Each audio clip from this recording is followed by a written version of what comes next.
आए ने पाकिस्तान ने ਯੌਮ ਸਿਆਹ ਮਨਾਇਆ ਔਰ ਉਸ ਟਾਈਮੀ ਤਰਮੀਮ ਦੇ ਹਵਾਲੇ ਨਾਲ ਸੀ ਔਰ ਉਹਦੇ 'ਚ ਜਿਹੜੇ ਉਹਦੇ ਮਹਿਮੂਦ ਖਾਨ ਅਚਕਜ਼ਈ ਸਾਹਿਬ ਨੇ ਉਹਨਾਂ ਨੇ ਬੜੀ ਉੱਥੇ ਕਹਿਣਾ ਕਿ ਜੋਸ਼ੀਲੀ ਤਕਰੀਰ ਵੀ ਕੀਤੀ ਔਰ ਉਹਨਾਂ ਨੇ ਇਹ ਵੀ ਦੱਸਿਆ ਕਿ ਜਨਾਬ ਅਗਰ ਖਾਨ ਸਾਹਿਬ ਨੂੰ ਰਹਾ ਨਾ ਕੀਤਾ ਗਿਆ ਤਾਂ ਸੀੜੀ ਲਾ ਕੇ ਤੇ ਜੇਲ੍ਹ ਚਲੇ ਜਾਣਗੇ ਤਾਂ ਉੱਥੋਂ ਉਹਨਾਂ ਨੂੰ ਆਜ਼ਾਦ ਕਰਕੇ ਲਿਆਉਣਗੇ।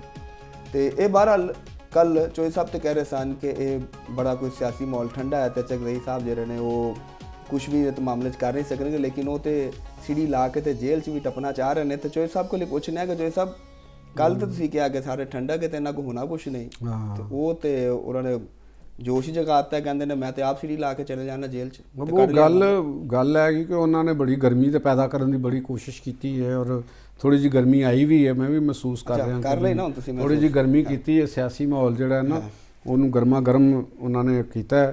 लेकिन मैं अगर वैसे एक एवें चलती हुई गल जी होंगी है गूढ़ी गल चलती गल चलावी भी करनी चाहिए थोड़ी जी। साडा एक विट तो है ना पंजाब की एक विट खास होंगी है कि वो बाबा जी जड़े ने ना तो पौड़ी ला सकते हैं, उन्होंने को अपने आप तो पौड़ी लगनी भी नहीं। तो जे किसी नौजवान ने तुहाडे वर्गे ने पौड़ी ला भी दी ना तो उन्होंने को चढ़ी कोई नहीं जानी, गिट्टियों गोडियों उन्होंने तो बेचारे अगे ही बुरे हाल ने उन्होंने।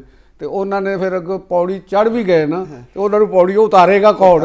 देखो ना जे परली साइड ले किधरे गलती के नाल उतर गए जेल दे विच तो वो तो बाहर कौन कढ़ेगा? ये भी बड़ा वड्डा मेरे वास्ते मसला। तो बजुर्गों वास्ते यही एक असीं ते कहांगे कि अल्लाह ताला उन्होंने जिंदगी देवे और वो सीढ़ियाँ लांदे रहन ते सीढ़ियाँ चढ़ते रहन ते सीढ़ियाँ उतरते भी रहन। उतरना ज़्यादा इंपॉर्टेंट है, चढ़ते गए तो लपना भी देगा ना। ये अलामा इकबाल वाला शेर है कि खून गर्म करने वास्ते वो जो शहीन पलटदा भी है तो फिर पलट के फिर झपटदा भी है हैं। तो वो मैं अगे भी कहा कि वो बजुर्ग ने वो ना सीढ़ी उतरनी उन्होंने कोलों, सीढ़ियाँ चढ़नियाँ तो सीढ़ियाँ उतरनियाँ तो फिर दोबारा सीढ़ियाँ चढ़नियाँ। ये बड़ा औखा काम जे पता लगे कि सीढ़ियाँ उन्होंने नाल ही सीढ़ियाँ खिंचण वाले बड़े जे। वो PTI वाले जड़े ना तुहानूं पता है ना वो बंदे कुछ ना कुछ उन्होंने करते रहना, हथ लाते रहना। हुण देखो ना उन्होंने ये कहना, चलो असीं संजीदा लफ्ज़ां च भी आ जाइए कि हुण जिहड़ा तहरीक तहफ़्फ़ुज़ आइन जिहड़ी बनिया इतिहाद मुख्तलिफ पार्टियां दा PTI समझ लो लीड कर रही वड्डी पार्टी, बाकी तो कला कला भाई है ना। एक राजा नासर अब्बास साहब ने अलामा नासर साहब जड़े ने वहदतुल मुस्लिमून दे। ते वैसे मैं इस चीज़ के उत्ते भी आना वा कि जेड़े तुसी या तो सियासतदान होवो, अलामा अजीब जिहा लगदा है कि पॉलिटिक्स इज़ पॉलिटिक्स।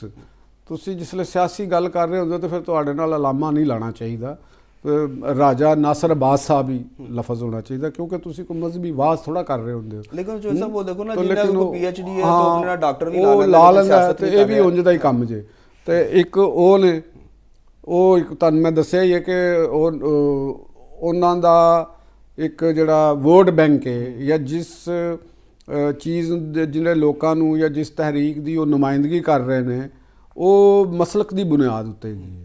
वो पूरे साडे मुल्क दे जिहड़े कौमी लोग है उन्हां दे वास्ते समझ लो कि उन्हां दा प्रोग्राम ही नहीं जिसले है तो एक उन्हां वास्ते भी चलो ये उन्हां दा राइट बनदा। लेकिन देखो ना अगर ओदे च छोटी छोटी भी जिवें तुसीं पॉकेट्स ने इकट्ठियां होंदियां ने, वो इकट्ठियां कर लईयां जोड़ के सलाइयां करके पूरा कुर्ता दे बन सकदा। इंज ही तुहानूं मैं अचकज़ई साहब दे बारे च भी कहा तो वो गल कर लई उन्होंने। तो PTI दे लोगों ने जलसे जुलसे कीते ने, पेशावर दे विच भी जुनेद अकबर ते बाकियां ने एक टोकन किस्म दी पाया है। लेकिन गल उही आंदी है कि तुसी खान साहब नूं रिहा कराना है, सीढ़ियाँ ला के तुसी कराना है, इहदा मतलब की है कि असीं जबरदस्ती फिर करांगे ना।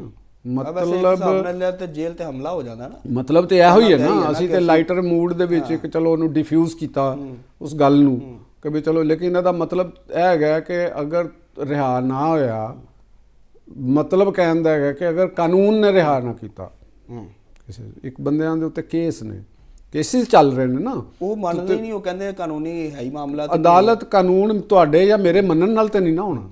तुसी एक कहो कि जी इत्थे जिहड़ा ना कोई भी फर्ज करो कि चोरी मैं नहीं मनदा चोरी करना, मैं नहीं मनदा लोकां दे घर कंध टपना, ठीक है ना जी, ਮੈਂ ਨਹੀਂ ਮੰਨਦਾ, ਲੇਕਿਨ ਕਾਨੂੰਨ ਤੇ ਹੈ ਨਾ, ਕਾਨੂੰਨ ਤੇ ਤੁਹਾਨੂੰ ਜ਼ਬਰਦਸਤੀ ਮਨਾਏਗਾ ਨਾ, ਉਹ ਤੁਹਾਡੀ ਮਰਜ਼ੀ ਜਾਂ ਮਨਸ਼ਾ ਦੇ ਨਾਲ ਥੋੜਾ ਚੱਲਣਾ ਹੈ ਕਾਨੂੰਨ ਨੇ। ਜਾਂ ਤੁਸੀਂ ਕਹਿ ਰਹੇ ਹੋ ਕਿ ਮੈਂ ਬੇਗੁਨਾਹ ਹਾਂ, ਉਹ ਤੁਹਾਡੇ ਕਹਿਣ ਤੇ ਥੋੜਾ ਕਹਿਣਾ ਕਿ ਤੁਸੀਂ ਬੇਗੁਨਾਹ ਹੋ। ਠੀਕ ਹੈ। ਕਾਨੂੰਨ ਤੇ ਦੇਖੋ, ਕਈ ਬੰਦੇ ਤੁਸੀਂ ਖੁਦ, ਮੈਂ ਜਾਂ ਅਸੀਂ ਕੋਰਟਸ ਦੇ ਵਿੱਚ, ਅਦਾਲਤਾਂ 'ਚ, ਕਚਹਿਰੀਆਂ 'ਚ ਜਾਂਦੇ ਆ, ਉੱਥੇ ਲੋਕ ਉਹ ਜਿਸ ਇਲਜ਼ਾਮ ਦੇ ਵਿੱਚ ਉਹ ਪੇਸ਼ ਹੋ ਰਹੇ ਹੁੰਦੇ ਨੇ ਉਹਦੇ ਤੋਂ ਇਨਕਾਰ ਕਰਦੇ ਨੇ, ਉਹ ਕਹਿੰਦੇ ਨੇ ਯਾਰ ਮੈਂ ਨਹੀਂ ਆਇਆ ਇਹਦੇ ਵਿੱਚ, ਲੇਕਿਨ ਹੁਣ ਕਾਨੂੰਨ ਨੇ ਸਬੂਤ ਤੇ ਗਵਾਹ ਉੱਥੇ ਪੇਸ਼ ਹੁੰਦੇ ਉੱਥੇ ਉਹ ਸਬੂਤ ਹੁਣ ਜਦੋਂ ਆ ਗਿਆ ਤੇ ਕਾਨੂੰਨ ਨੇ ਜਾਂ ਜੱਜ ਸਾਹਿਬ ਨੇ ਜਾਂ ਉਹਨੇ ਇਹ ਥੋੜਾ ਸੁਣਨਾ ਕਿ ਤੁਹਾਨੂੰ ਪੁੱਛ ਲਿਆ ਕਿ ਹਾਂ ਜੀ ਇਹ ਤੂੰ ਮੁਜਰਮ ਹੈ ਕਿ ਨਹੀਂ ਹੈ, ਉਹਨੇ ਕਿਹਾ ਜੀ ਮੈਂ ਤੇ ਨਹੀਂ ਹੈਗਾ, ਤਾਂ ਉਹ ਕਹਿੰਦਾ ਅੱਛਾ ਚੱਲ ਤੂੰ ਘਰ ਜਾ।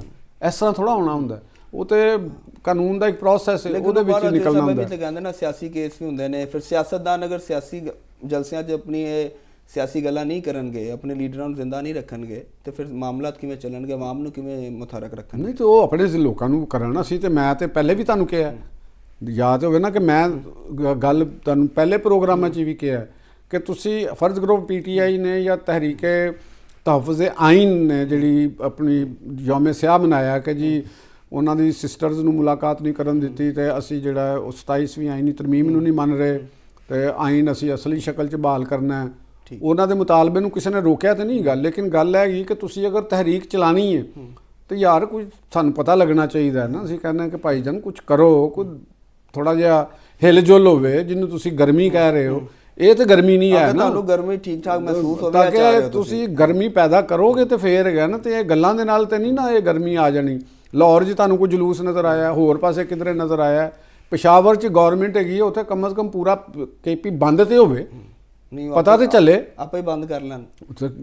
ਜਦੋਂ ਲਿਆ ਐਲਾਨ ਕੀਤਾ ਪਾਪੂਲਰ ਜਮਾਤ ਹੈ, ਉੱਥੋਂ ਦੀ ਹਕੂਮਤ ਹੈ, ਸਾਰਾ ਕੁਝ ਹੈਗਾ, ਕਿਉਂ ਨਹੀਂ ਹੁੰਦਾ ਬੰਦ? ਪਈਆ ਜਾਮ ਹੜਤਾਲ ਸਭ ਕੁਝ ਰੁਕ ਜਾਵੇ, ਕਾਰੋਬਾਰ ਰੁਕ ਜਾਣ, ਫੇਰ ਹੀ ਤੁਸੀਂ ਕੋਈ ਇਨਕਲਾਬ ਲਿਆਓਗੇ ਨਾ। ਗੱਲਾਂ ਨਾਲ ਤੇ ਇਨਕਲਾਬ ਨਹੀਂ ਆਣਾ। ਔਰ ਇਹ ਛੋਟੀ ਛੋਟੀ ਪਾਕਟਸ ਦਾ ਤੇ ਕੋਈ ਬੰਦ ਨਾ ਕਰਾਓ, ਉੱਥੇ ਪਹਿਲੇ ਬੜੇ ਚੈਲੰਜ ਨੇ, ਇੰਟੈਲੀਜੈਂਸ ਅੱਛਾ ਬੇਸ ਆਪਰੇਸ਼ਨ ਵੀ ਚੱਲ ਰਹੇ ਨੇ। ਉਹ ਬੰਦ ਉਹਨਾਂ ਦੇ ਕਹਿਣ ਤੇ ਹੋਣਾ ਨਹੀਂ। ਹਾਂ, ਲੇਕਿਨ ਉੱਥੇ ਇੰਟੈਲੀਜੈਂਸ ਬੇਸ ਆਪਰੇਸ਼ਨ ਚੱਲ ਰਹੇ ਸੀ, ਤੇ ਪਹਿਲੇ ਬੜੇ ਚੈਲੰਜ ਨਾਲ ਮੁਕਾਬਲਾ ਕਰ ਰਹੇ ਆ। ਇਹ ਤੁਹਾਡੀ ਗੱਲ ਹੈ ਵੇ, ਤੁਸੀਂ ਖਾਸ ਕੋਈ ਗੱਲ ਕਰਨਾ ਚਾਹ ਰਹੇ ਹੋ? ਅੱਜ 3 ਖਵਾਤੀਨ ਨੂੰ ਜਿਹੜੀ ਜਰਗਮਾਲ ਬਣਾਇਆ ਸੀ, ਉਹਨਾਂ ਨੂੰ ਵੀ ਇੰਟੈਲੀਜੈਂਸ ਬੇਸ ਆਪਰੇਸ਼ਨ ਕਰਕੇ ਰਿਹਾ ਕਰਾਇਆ।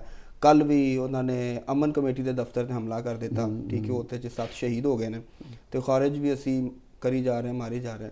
ਤੇ ਇਹ ਜਿਹੜੀ ਇਸ ਟਾਈਮ ਹੈ ਜਿਹੜੇ ਦਹਿਸ਼ਤਗਰਦੀ ਦਾ ਇੱਕ ਚੈਲੰਜ ਹੈ, ਤੇ ਲੱਗਦਾ ਨਹੀਂ ਕਿ ਸਾਨੂੰ ਆਪਣੇ ਜਿਹੜੇ ਸਿਆਸੀ ਮਫਾਦਾਤ ਜਾਂ ਬਾਕੀ ਚੀਜ਼ਾਂ ਨੂੰ ਇੱਕ ਸਾਈਡ ਤੇ ਛੱਡ ਕੇ ਤੇ ਇਕੱਠੇ ਹੋ ਕੇ ਤੇ ਪਹਿਲੇ ਇਹਦੇ ਨਾਲ ਨਿਬੜ ਲਈਏ ਜਿਹੜਾ ਸਾਡਾ ਬਾਹਰ ਦਾ ਦੁਸ਼ਮਣ ਹੈ, ਉਹਦੇ ਬਾਅਦ ਆਪਸ 'ਚ ਤੇ ਫਿਰ ਲੱਗੇ ਰਵਾਂਗੇ ਜਦੋਂ ਚੀਜ਼ ਸਿਕਿਉਰ ਹੋਏਗੀ। ਇਹ ਤੇ ਸਾਡੀ ਜਿਹੜੀ ਹੈ ਨਾ, ਬਿਲਕੁਲ ਅਸੀਂ, ਮੈਂ ਤੇ ਇਹਦੇ ਹੱਕ 'ਚ ਪਹਿਲੇ ਵੀ ਮੈਂ ਕਹਿ ਰਿਹਾ ਹਾਂ। ਦੇਖੋ ਜਿਹੜਾ ਉੱਥੇ ਮਸਲਾ ਹੈ, ਜਿਵੇਂ ਬੰਨੂ ਕੁਹਾਟ ਸਭ ਜਨੂਬੀ ਅਜ਼ਲਾ ਦੇ ਵਿੱਚ ਜੋ ਕੁਝ ਹੋ ਰਿਹਾ, ਹੁਣ ਤਸਵੀਰ ਦੇ ਦੋ ਰੁਖ ਨਹੀਂ। ਜਿਵੇਂ ਇੱਕ ਚੀਜ਼ ਦਾ ਡਾਰਕ ਪਹਿਲੂ ਹੁੰਦਾ, ਹੁਣ ਜਿਹੜੇ ਬੰਦਿਆਂ ਨੂੰ PTI